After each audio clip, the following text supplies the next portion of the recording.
Привет, друзья! Привет! С вами снова Виталий и Ева. Снова на арене, то бишь на нашей кухне. Да, снова на арене. Бим и Боб.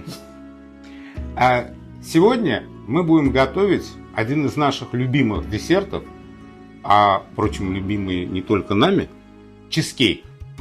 Считается, что чизкейк пришел к нам из Соединенных Штатов. Это правда, но не вся. Дело в том, что впервые сырный пирог, что в переводе, собственно, означает чизкейк, появился в древнегреческом рецепте, который датируется 230 годом до нашей эры. Тогда он готовился из муки с перетертым сыром на открытом огне. Этот рецепт, видоизменяясь, путешествовал по миру и в какой-то момент, видимо, вместе с эмигрантами попал в Америку. Но только когда в конце 19 века в Соединенных Штатах изобрели крем-чиз, то бишь сливочный сыр, чизкейк приобрел тот облик, который знаком нам сегодня. Говорят, что впервые он появился в очень известном нью-йоркском ресторане у ресторатора Арнольда Рубина. Арнольда Рубина, совершенно точно. И рецепт долгое время держали в секрете. В секрете, да. Долгое время, но не всегда. Мало-помалу этот рецепт стал распространяться по всему миру. И в каждой стране стали вносить что-то свое.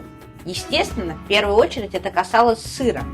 Если в оригинальном рецепте используется сыр Филадельфия, то в Италии стали добавлять маскарпоне и рикотту. В Греции стали добавлять сыр фета. В Германии вообще какой-то особый жирный творог добавляли. Но второе рождение чизкейка произошло именно в Испании. И это уже не легенда. Это исторический факт.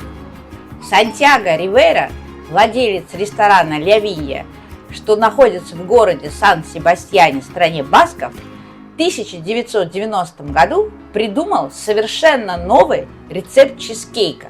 Теперь это известный во всем мире чизкейк Сан-Себастьян или баскский чизкейк. И у него две отличительные черты. Во-первых, у него нет ни песочной, ни бисквитной подложки. Во-вторых, он выпекается при температуре не менее 200 градусов, за счет чего у него образуется такая поджаристая верхняя корочка. Он еще поэтому называется жженый чизкейк. Да, жженый чизкейк, а внутренность у него при этом остается совершенно нежной. В Испании его частенько называют тарта де queso ля Винья по названию ресторана. А в самом ресторане он в меню звучит как тарта де queso, что в переводе, собственно, и означает дословно торт из сыра. Или сырный пирог. Или сырный пирог. Да, потому что, как называть еще его в ресторане, которым владеет изобретатель самого этого чизкейка. И вот именно сегодня этот чизкейк Сан-Себастьян или тарта де queso ля Винья мы будем и готовить. Для нашей формы диаметром 18 см нам понадобится 600 грамм сливочного сыра, 4 яйца, 200 мл жирных сливок, 130 грамм сахарного песка, 30 грамм кукурузного крахмала и пара щепоток соли. Выкладываем сыр в большую миску и добавляем к нему сахарный песок. Перемешиваем до полного растворения сахарного песка. Высыпаем соль и начинаем добавлять по одному яйцу, каждый раз тщательно перемешивая.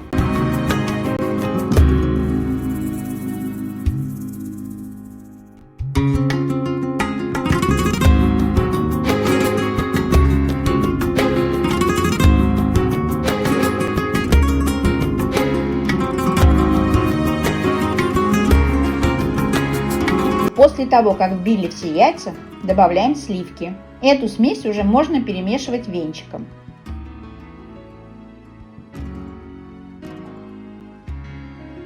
Добавляем через ситечко кукурузный крахмал и перемешиваем минут 5-7, пока смесь полностью не станет однородной.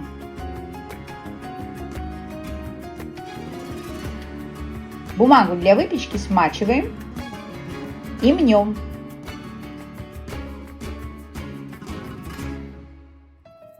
Теперь выкладываем влажную бумагу в форму, так, чтобы 3-4 см бумаги оставались выше краев формы. И начинаем через сито медленно заливать нашу массу в форму. Так мы избавимся от возможно оставшихся комочков.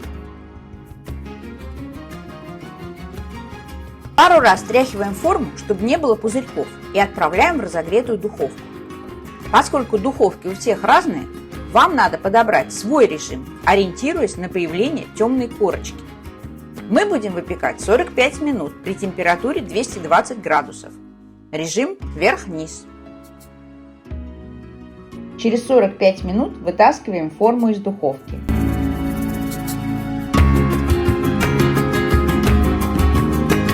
Ну, 45 минут, прошло. и чизкейк Готов. готов.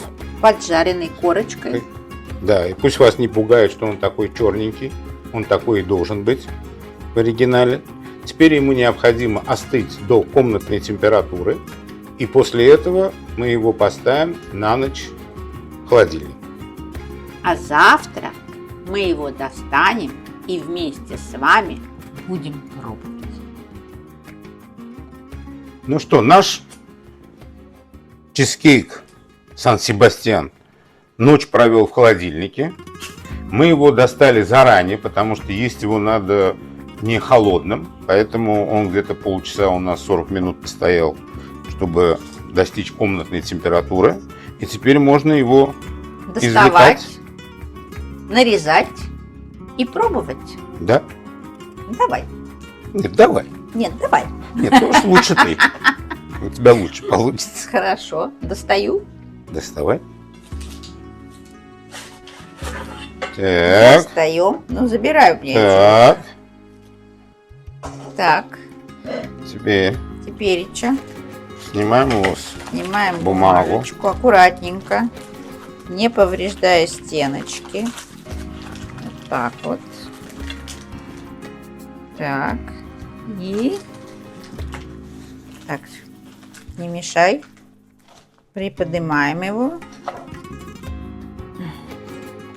И убирай нижнюю часть. И вместе с этой железочкой.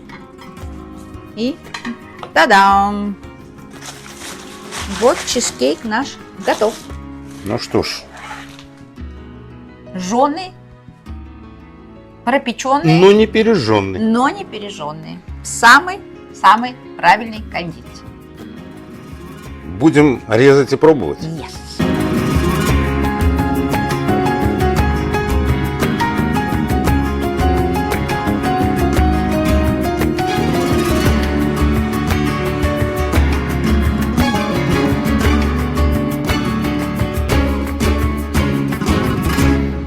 Ну что, кофе мы заварили. Сейчас, как в лучших домах Лондона и Парижа, будем пробовать. Но мне хочется, друзья, выразить благодарность Сантьяго Рибейро, который изобрел этот наипростейший и вкуснейший рецепт чизкейка. Скажи, сейчас мы попробуем, и оценим. А я хотел еще добавить, что в оригинале этот чизкейк не подается с джемами, там, с вареньями, с соусами, с мороженым, сливками, как часто это делается в ресторанах. Это просто чизкейк. Сам изобретатель Сантьяго Рибейро, он говорил, что если хотите что-то приукрасить, то только свежими ягодами. 2-3 свежие ягоды. Да, чтобы не портить вот основной вкус самого чизкейка. Ну, мы так и поступили. Да, пробуем. Пробуем.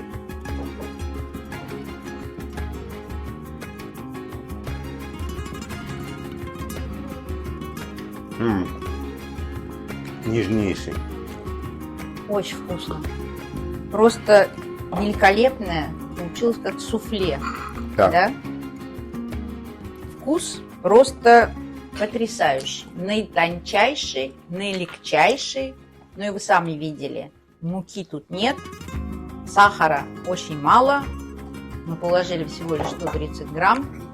По оригинальному рецепту на нашу форму надо было бы взять 200 грамм сахара.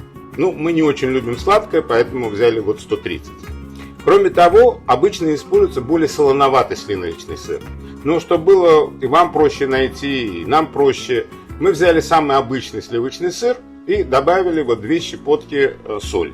Ну и кроме того, иногда вместо крахмала кладут муку. Ну, мне кажется, что весь баланс мы соблюли. И да. я думаю, что даже сам отец-основатель На на нас бы не заругал и одобрил результат, который мы получили. Что мы и вам, друзья, рекомендуем. Подписывайтесь на наш канал, оставляйте комментарии, задавайте вопросы, делитесь своими рецептами. А главное, дорогие друзья, никогда не будете экспериментировать. Готовьте как мы, готовьте с нами, готовьте лучше нас и угощайте своих любимых и близких вкусной едой. И не забывайте ставить лайки. Пока!